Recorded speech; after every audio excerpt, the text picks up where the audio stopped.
કુવૈતે Iran પર મોટો આરોપ લગાવ્યો। તેલ ટેન્કર પર ઈરાને હુમલો કર્યો હોવાનો કુવૈતનો આરોપ છે। તેલ ભરેલા ટેન્કર પર અલ સલમી વિસ્તારમાં હુમલો કુવૈતે આ નિવેદન આપ્યું છે। દુબઈ પોર્ટ પાસે પાર્ક હતું તેલ ટેન્કર અને એની ઉપર હુમલો કરવામાં આવ્યો હોવાનું કુવૈતે નિવેદન આપ્યું છે।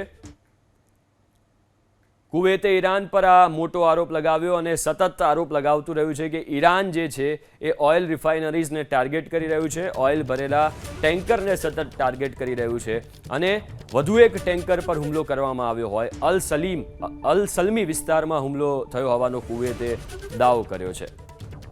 કુવૈતે ઈરાન પર મોટો આરોપ લગાવ્યો। તેલ ટેન્કર પર ઈરાને હુમલો કર્યો હોવાનો કુવૈતનો આરોપ છે। તેલ ભરેલા ટેન્કર પર અલ સલમી વિસ્તારમાં હુમલો કુવૈતે આ નિવેદન આપ્યું છે। દુબઈ પોર્ટ પાસે પાર્ક હતું તેલ ટેન્કર અને એની ઉપર હુમલો કરવામાં આવ્યો હોવાનું કુવૈતે નિવેદન આપ્યું છે।